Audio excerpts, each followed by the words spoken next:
Hello बच्चों, welcome back to my YouTube channel maths by Akash sir. आज हम लोग पढ़ने वाले हैं प्रायिकता में क्वेश्चन नंबर 5 से, क्योंकि 1 से लेके 4 तक सभी क्वेश्चन मैंने करवा दिए हैं। प्रश्नावली आप लोग को मालूम ही होगी बच्चों, 14.3 चल रही है प्रायिकता प्रश्न, है ना। बेस थ्योरम पर जो डिपेंड है, जितने भी क्वेश्चन हम लोग पढ़ रहे हैं बेस थ्योरम पे डिपेंड है, और साथ में संपूर्ण प्रायिकता पे भी डिपेंड है। शुरुआत के 4 क्वेश्चन मैंने बहुत ही अच्छे से आप लोग को समझाए थे, और उससे भी पहले मैंने आपको बेस थ्योरम बताई थी। संपूर्ण प्रायिकता की जो प्रमेय होती है वो भी मैंने आप लोग को बताई थी, और समझाया था कैसे आप लोग को इसका यूज करना है, क्वेश्चन को कैसे पहचानेंगे कि बेस लगना है कि संपूर्ण प्रायिकता लगनी है बच्चों।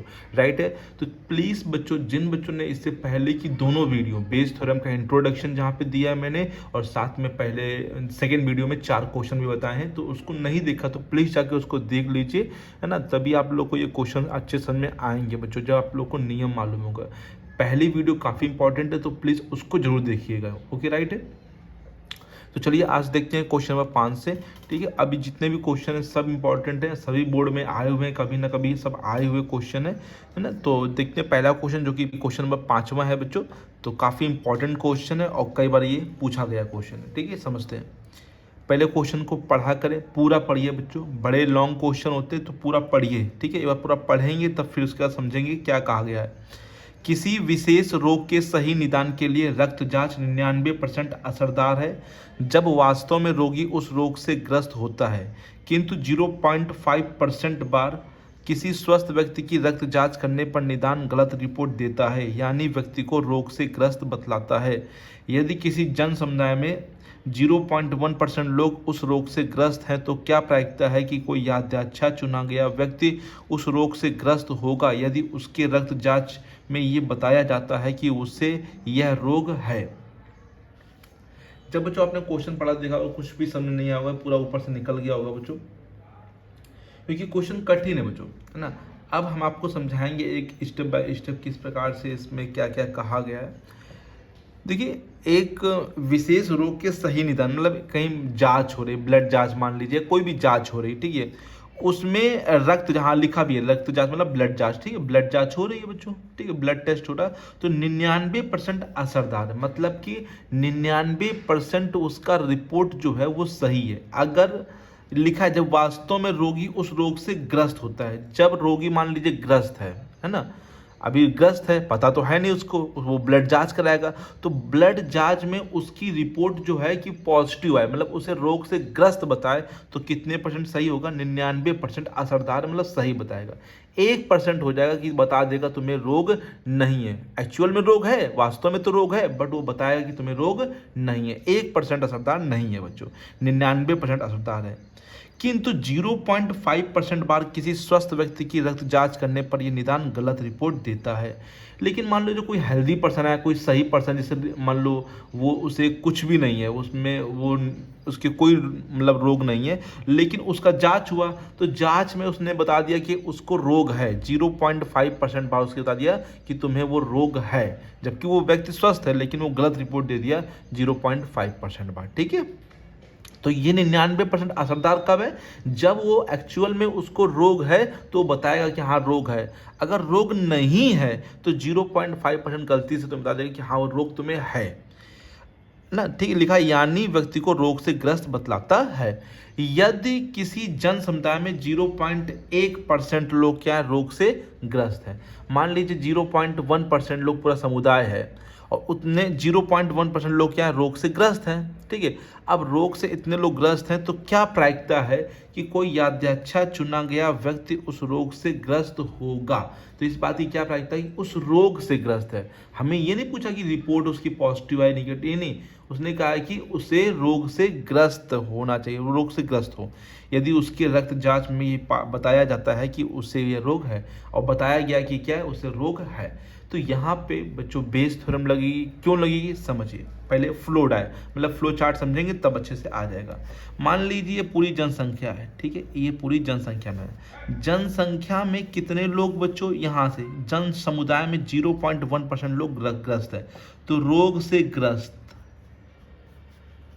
रोग से ग्रस्त, और ये मान लिया रोग से ग्रस्त, रोग से ग्रस्त नहीं, मतलब यहाँ मान लिया स्वस्थ व्यक्ति, ठीक है, ये स्वस्थ व्यक्ति है। आप यहाँ पे ये ना लिख के आप यहाँ पे स्वस्थ व्यक्ति भी लिख सकते हैं, ठीक है, स्वस्थ व्यक्ति जो यहाँ पे लिखा गया वो लिख सकते हैं, ठीक है। ये जो रोग से ग्रस्त हैं वो 0.1% लोग हैं। तो बच्चों आप ही लोग बताइए, 0.1% लोग रोग से ग्रस्त है तो कितने लोग स्वस्थ होंगे। जो प्रायिकता जो होती है वो तो एक से बड़ी नहीं होती है, एक छोटी होती है, लेकिन ये परसेंटेज को बताया गया। तो परसेंटेज के लिए अभी आप लोग कितने से माइनस करेंगे, 100 से माइनस करेंगे। प्रायिकता तो निकाले नहीं है, प्रायिकता निकालेंगे तो अपॉन में 100 लगाएंगे, बट अभी हम लोग परसेंटेज में लिखेंगे तो 100 से इसको माइनस करें तो 99.9%। बताइए बच्चों, नहीं समझ आया क्या। 100 से माइनस करिए, एक से नहीं माइनस करेंगे। एक से क्यों नहीं, क्योंकि अगर ये प्रायिकता निकाले से 0.1/100 लिख दें, 0.1/100 लिख देंगे तो फिर उसको फिर हम एक से माइनस करके लिखेंगे बच्चों यहाँ पे, ठीक है। अभी परसेंटेज में है तो परसेंटेज में लिखेंगे 0.1%, तो पूरा 100% होता है, 100% में से 100 में से माइनस कर दिए बच्चों। अब जो रोग से ग्रस्त हैं, जो रोग से ग्रस्त हैं उनमें उसका ब्लड जांच, ये मान लीजिए जांच हुआ, ठीक है, ये क्या हुआ, जांच है ना, रक्त जांच ये हमने कराया बच्चों, ठीक है। रक्त जांच में उनका 99% तुम्हें सही रिपोर्ट देगा, प्लस बताएगा, प्लस मतलब पॉजिटिव, मतलब तुम्हें रोग है, पॉजिटिव लिख दिया, पॉजिटिव मतलब रोग है उसे।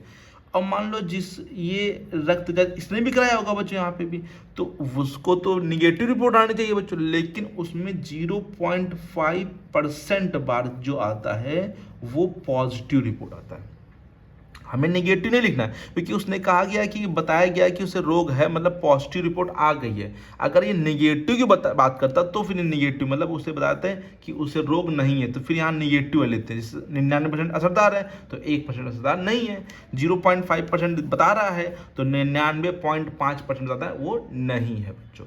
लेकिन फिलहाल बात क्या है कि बताया जाता है कि उसे रोग है, तो ये रोग है प्लस में आ रहा है बच्चों यहाँ पे, ठीक है। अगर वो इसकी प्रायिकता हमसे पूछता बच्चों तो संपूर्ण लगाते बच्चों, बताइए, याद करिए पीछे बताया। अगर इसको पूछ रहा है ये यहाँ पे कि ज्ञात कीजिए प्रायिकता कि उसकी रिपोर्ट क्या आई, ये धनात्मक आई, तो इसकी पूछेगा तो संपूर्ण। लेकिन पहले घटना मतलब रोग से ग्रस्त या फिर रोग स्वस्थ व्यक्ति की पूछेगा तो फिर बेस, तो पूछ किसकी रहा, चुना गया व्यक्ति रोग से ग्रस्त, तो इसकी तो पूछ रहा है बच्चों, तो मतलब हम लोग बेस थ्योरम का यूज करेंगे बच्चों। राइट है बच्चों, समझे आगे से भी लोग को, उम्मीद है आ गया होगा, ठीक है। तो पहले ये फ्लो चार्ट बनाइए, फ्लो चार्ट बना लेंगे तो काफ़ी क्वेश्चन इजी हो जाएगा बच्चों। राइट है बच्चों, ये समझ आ रहा है। हाँ ये लोग हैं, लोग में से 0.1% लोग ग्रस्त हैं, तो 99.9 लोग ग्रस्त नहीं होंगे। इनकी जांच हुई रक्त जांच तो 99% पॉजिटिव आए, इनकी भी जांच हुई तो 0.5% मतलब पॉजिटिव आ गया, जबकि स्वस्थ व्यक्ति हैं नेगेटिव आना चाहिए, लेकिन 0.5% बच्चों क्या आ गया उनका कि वो रोग से ग्रस्त है, पॉजिटिव रिपोर्ट आ गई, ठीक है। तो चले बच्चों हल करें बच्चों, हम लोगों से इसकी पूछी गई, ठीक है, हल यहाँ से देखिए बच्चों।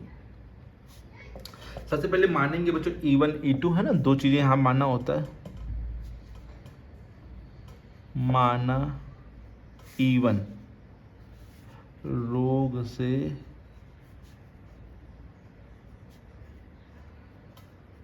ग्रस्त व्यक्ति की घटना, रोग से ग्रस्त व्यस्त नहीं, ग्रस्त व्यक्ति की घटना। E2 स्वस्थ, ठीक है, स्वस्थ व्यक्ति की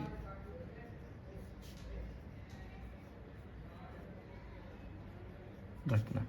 ए बच्चों ये नहीं रक्त नहीं, रक्त जांच में बताया जाता है कि उसे रोग है, तो रक्त जांच में पॉजिटिव या फिर पॉजिटिव या रोग, रक्त जांच में रोग आने की घटना, रोग आने की या फिर पॉजिटिव आने की घटना पे लिख सकते हैं, रोग आने की घटना बच्चों।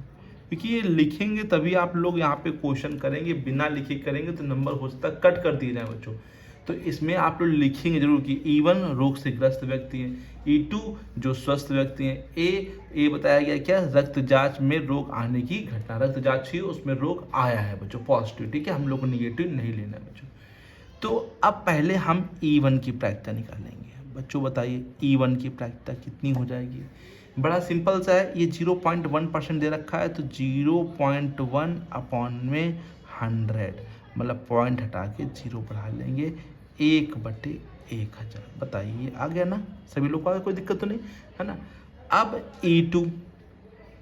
E2 मतलब जो स्वस्थ व्यक्ति हैं 99.9 बटे में 100 इसलिए लगा ना बटे में, क्योंकि परसेंटेज होता है हटता तो अपॉन में 100 आता है बच्चों पे, वही लगाया रहा क्योंकि प्रायिकता निकालना है। ठीक है, तो 999 बटे कितना है 1000 बच्चों, राइट है, इतना आ गया, कोई दिक्कत तो नहीं।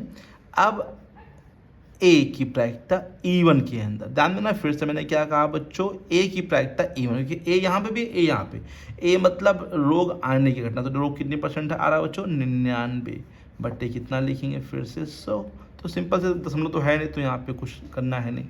PA/E2 मतलब ए की प्रायिकता E2 के अंदर, E2 के अंदर ये तो कितनी है 0.5%, तो अपॉन में कितना लिखेंगे 100, पॉइंट हटा देंगे, 0 बढ़ा देंगे तो 5/1000। एक कट मत करिए प्लीज़ बच्चों, ठीक, कट करेंगे तो काफ़ी प्रॉब्लम क्रिएट करेंगे अपने लिए बच्चों, इसलिए मैं कट यहाँ पे नहीं करना आप लोग को। कॉपी को थोड़ा ऊपर कर लेते हैं और अच्छे से आप लोग को देखिए, ठीक है, दिख रहा है ना, ठीक। हमें निकालनी क्या है, रोग से ग्रस्त व्यक्ति की प्रायिकता बच्चों निकालनी है, मतलब E1 की प्रायिकता निकालनी है, और ए हमको बताया गया है कि उसका जांच में उसे रोग आना चाहिए, ठीक है, पॉजिटिव आना चाहिए। तो फॉर्मूला बेस थ्योरम का बहुत ही सिंपल सा है, E1 की प्रायिकता और उस घटना के अंदर ए की, मतलब ई के अंदर बच्चों ए की प्रायिकता, नीचे बच्चों टोटल होता है तो PE1 PA/E1 प्लस फिर PE2, जितने भी घटना है पूरा लिखा जाएगा, उस घटना के अंदर ए की प्रायिकता, बस दो ही हैं, तीन लिखते हैं बच्चों यहाँ पे, ठीक है, अभी फिलहाल दो ही हैं, मैं सामने ही कर दे रहा हूँ बच्चों, ठीक है, जगह थोड़ी सी कम पड़ रही है इसीलिए। PE1 कितना है 1/1000, PA/E1 कितना है देखिए बच्चों ध्यान से 99/100। ओके बच्चों, ये 1/, ये तो सेम लिख दीजिए, कट मत करना क्योंकि बीच में प्लस लगा है बच्चों, 99/100 प्लस PE2 999/1000 इंटू 5/, ठीक है।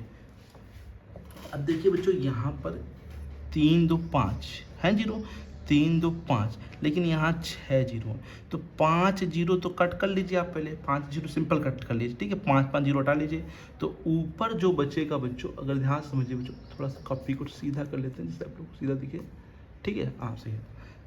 ये ऊपर 99 डाल ना, 5 0 मैंने हटा दिए, ठीक है, तो 99 बच्चा, यहाँ पे 99 प्लस यहाँ पे एक्चुअली में बचेगा क्या 5/, सॉरी 99 तो यहाँ बचा, यहाँ पे 999 इंटू 5 में कितना 10, ठीक है, बताइए 10 है ना, यहाँ पे एक ही तो 0 बचेगा, यहाँ पे बाकी तो 5 कट जाएंगे बच्चों, ठीक है। तो अब आप लोग क्या करेंगे, सिंपली इसको सॉल्व करेंगे, ध्यान दीजिए कैसे, 5 से इंटू कर लीजिए, 5 9 जा 45, 5 9 जा 45 और 45 और 4 का ही लगा था 49 हो जाएगा, 5 9 45 49। और बच्चों जब 10 से डिवाइड करेंगे तो यहाँ पे डेसिमल लगा दे रहे हैं बच्चों, बताइए यहाँ पर डेसिमल लगा दे रहे हैं बच्चों यहाँ पे, है ना, क्योंकि यहाँ पे डेसिमल क्यों लगेगा, क्योंकि 1 0 तो 1 पे पॉइंट लगा देंगे बच्चों यहाँ पे, ठीक है। अब ऐड करेंगे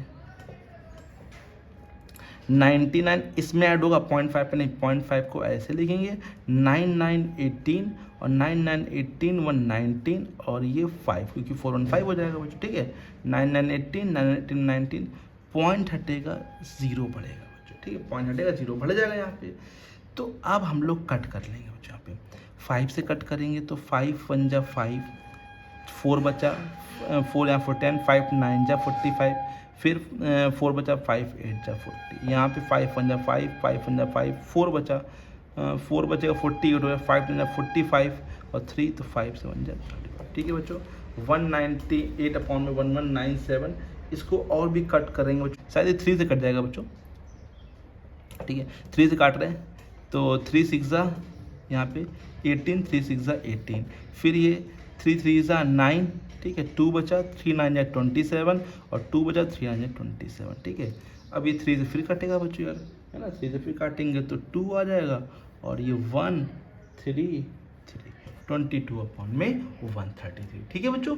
आंसर आप लोग चेक कर सकते हैं। कटिंग बस कट आपको करना ज़्यादा, मतलब अब ये भी नहीं कर पाएंगे क्लास 12 में तो फिर बेकार पढ़ना आप लोग का बच्चों, है ना। ये तो यार आप लोग सिंपली सॉल्व कर सकते हैं। देखिए बच्चों, हमने ये इसका इनटू किया बच्चों यहाँ पर, और डेसिमल 1 पर, क्योंकि 1 0 बच गया तो डेसिमल 1 पर ऐड करना, तो सिंपल इसमें ऐड करेंगे तो 598.5 ही आ जाएगा। पॉइंट आगे 0 लाएंगे, कट करते रहेंगे। 3 से कट किया है पहले, 5 से, फिर 3 से, फिर 3 से कट किया है 22.133। अब इसके आगे कट नहीं होगा बच्चों, तो यहीं से ये हम लोग का क्या आ गया, आंसर आ गया बच्चों। उम्मीद है ये क्वेश्चन आप लोग को बहुत ही अच्छे से आ गया होगा। बताइए बच्चों, अगर देखिए भैया प्रॉब्लम है, कोई दिक्कत है तो आप प्लीज़ कमेंट बॉक्स में लिख दीजिए, उसको बताया जाएगा फिर से दोबारा बच्चों यहाँ पे, ठीक है। लेकिन ये मत करिए हाँ ये आ गया, ऐसे करेंगे तो फिर आप लोग को आएगा नहीं बच्चों। प्रायिकता थोड़ी सी कठिन है, थोड़ा सा मैनेज करना पड़ेगा आप लोग को, थोड़ा समझना पड़ेगा बच्चों, ठीक है। तो चलते हैं बच्चों नेक्स्ट क्वेश्चन पे, देखते हैं नेक्स्ट क्वेश्चन कौन सा है बच्चों। क्वेश्चन नंबर 6 देखते हैं, ये भी अच्छा क्वेश्चन है बच्चों। पढ़ते हैं इस क्वेश्चन में क्या लिखा हुआ है। 3 सिक्के दिए गए हैं, एक सिक्के के दोनों ओर चित्त हैं, दूसरा सिक्का अभिनत है जिसमें चित्त 75% बार प्रकट होता है, और तीसरा अनभिनत सिक्का है। तीनों में से एक सिक्के को यादृच्छा चुना गया और इसे उछाला गया। यदि सिक्के पर चित्त प्रकट हो तो क्या प्रायिकता है कि वह दोनों चित्त वाला सिक्का है, ठीक है। अब आराम से ध्यान समझिए, ना समझ में आए तो प्लीज़ पूछिए जरूर बच्चों, ठीक है। मैं ट्राई पूरी करूँगा आप लोगों को एक एक चीज़ समझ में आ जाए बच्चों। 3 सिक्के दिए गए, ठीक है, मान लीजिए ये सिक्के हैं और 3 सिक्के हैं, पहला सिक्का, दूसरा सिक्का, 3, तो 3 घटनाएं हो गई, ठीक है। पहले बात तो समझ लीजिए ये 3 घटनाएं होंगी, है ना, क्योंकि 3 सिक्के ना अलग अलग हैं। एक सिक्के के दोनों ओर चित्त है, एक सिक्का है जो दोनों ओर चित्त है, दोनों ओर चित्त। दोनों ओर चित्त होने का मतलब है कि जब भी उछालेंगे तो चित्त ही आएगा, तो चित्त आने की प्रायिकता 1 हो जाएगी और पट आने की प्रायिकता 0 हो जाएगी, राइट है। आप लोग थोड़ा सोचिए करिए बच्चों, जब तक सोचेंगे नहीं तब तक आए कहाँ पे कि पहला सिक्का क्या है, दोनों ओर क्या है, चित्त है, ठीक है।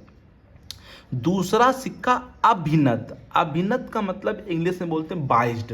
बाइज्ड का मतलब ऐसा है, सिक्का थोड़ा ऐसा है कि जो चीज़ ज़्यादा बार आ रही है, कोई चीज़ ज़्यादा बार आ रही है, कोई चीज़ कम बार आ रही है। अगर अनभिनत हो, जैसे ये अनभिनत लिखा तो मतलब अच्छा सिक्का है, आधा आधा। जैसे अनभिनत सिक्का होता है उछालेंगे तो आधा चांस होता है हेड आने के, आधा चांस होता है टेल आने के। लेकिन अभिनत सिक्का है तो ये बाइज्ड कॉइन है। बाइज्ड का मतलब है कि यहाँ पे कोई चीज़ ज़्यादा बार आ रही, कोई चीज़ कम बार आ रही, तो ये अभिनत सिक्का। तो क्या लिख देंगे, अभिनत सिक्का,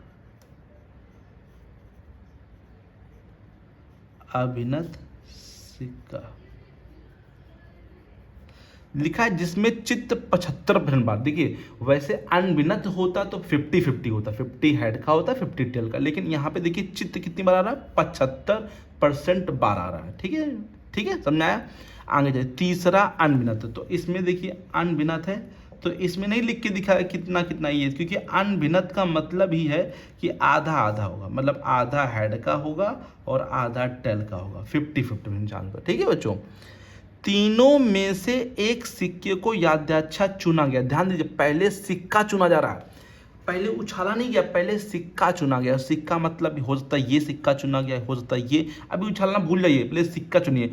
तो सिक्का अगर मान लीजिए मैंने कहा ये वाला सिक्का चुन लिया, तो बताइए इसकी प्रायिकता क्या होगी।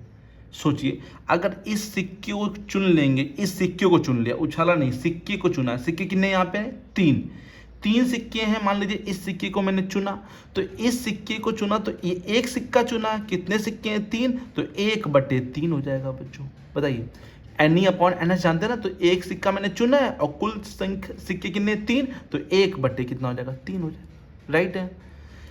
इसको चुनेंगे तब भी, अगर इसको चुनेंगे तब भी 1/3, इसको चुनेंगे तब भी 1/3, हाँ एक साथ 2 चुन लेंगे तो 2/3 हो जाएगा, ठीक है। तो पहले सिक्का चुनना है, ध्यान देना, सिक्का चुनना एक घटना हो गई बच्चों, और उसे उछाला गया, ठीक है। अब पहले सिक्का चुने फिर उछाला गया, और यदि सिक्के पर चित्त, तो यहां पर तो चित्त ही तो प्रकट होगा, चित्त प्रकट। कितनी होगी प्रायिकता बच्चों, चित्त प्रकट तो एक ही बार, मतलब एक ही प्रायिकता होगी बच्चों, क्योंकि पट तो आने नहीं है। यहाँ पे चित्त जो है वो बताया गया था 75%, कितना, 75% बातचीत है। और इसमें तो अनभिनत सिक्का है, तो जो चित्त प्रकट होगा वो 1/2, मतलब 50% बोल दीजिए, या फिर 1/2, क्योंकि प्रायिकता निकाल ले डायरेक्ट 1/2। समझ में आया? अनभिनत जब भी सिक्का दिख जाएगा मतलब वो सही सिक्का है, मतलब आधा, मतलब 1/2, 1/2 चांस है बच्चों। राइट है बच्चों? तो हमें प्रायिकता ज्ञात करनी है, दोनों चित्त वाला सिक्का है। देखिए बच्चों, अगर वो चित्त की प्रायिकता पूछ लेता, किसकी, चित्त की पूछ लेता, तो हम लोग संपूर्ण लगाते, ठीक है। बट वो दोनों चित्त वाला, मतलब इसकी प्रायिकता पूछा तो बेस लगाना पड़ेगा, ठीक है। तो हमें ये समझा रहा कि बेस थ्योरम लगी, सभी बच्चों को आया बेस थ्योरम समझ में आया, क्यों लगाया जा रहा है बच्चों। संपूर्ण जब इसकी प्रायिकता पूछे तब तो लगेगा संपूर्ण, लेकिन अगर पहले की पूछ रहा है, घटना की पूछ रहा है, तो फिर वहां बेस लगाना पड़ेगा, ठीक है। चलते हैं इसकी हल पे। पहले इवन मानेंगे क्या, दोनों चित्त वाला सिक्का,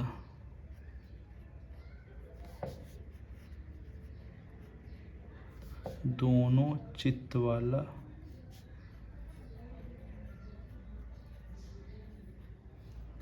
सिक्का, ठीक है। होने की घटना,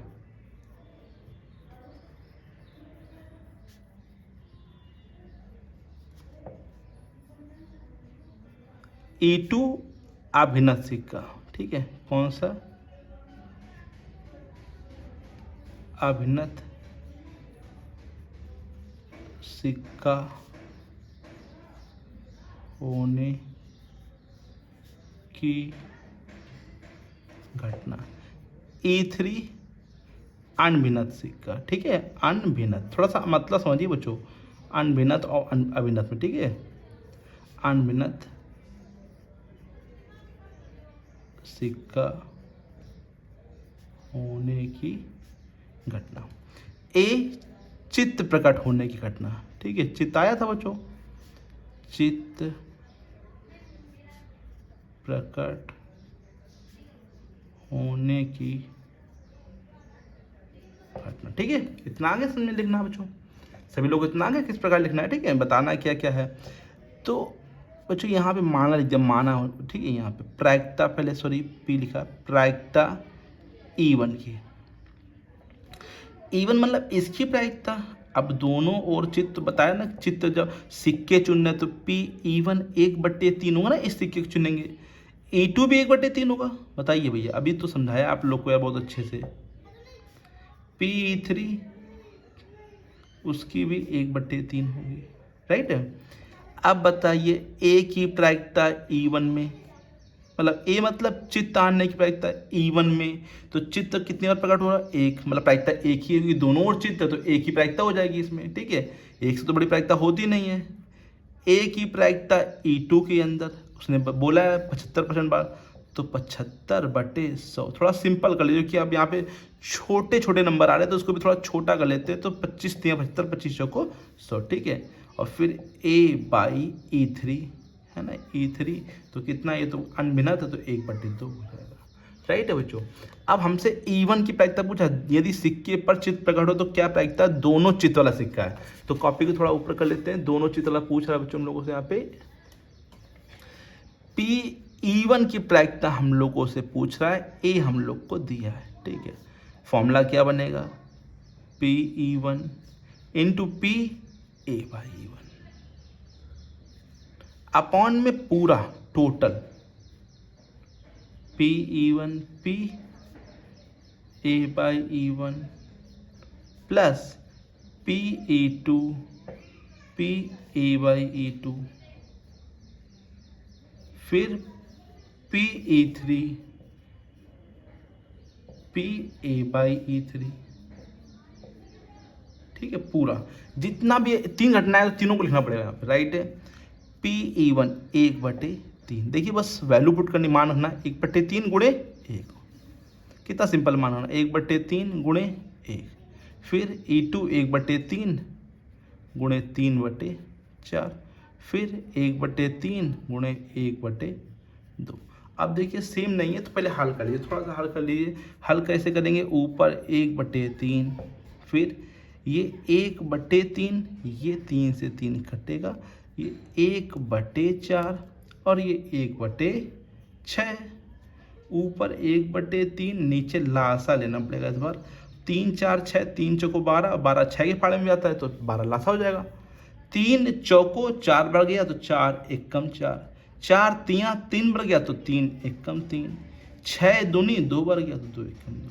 3 से कटेगा, 3 चौको 12, ठीक काट दिया इसको।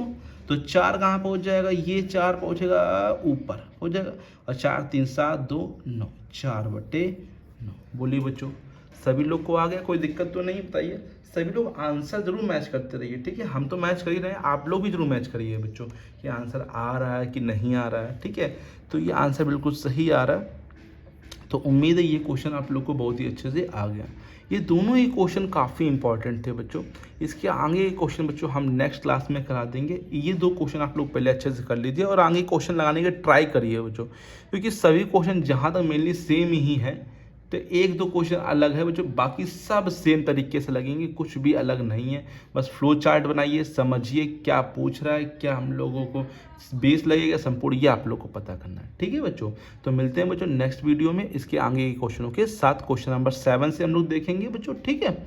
अभी भी आप लोगों को कोई प्रॉब्लम इन दोनों क्वेश्चनों में हुई तो प्लीज़ उसको बताइए, लिख के कमेंट बॉक्स में बताइए, उसको दोबारा फिर से समझाया जाएगा। Thank you so much. Keep learning, keep practising.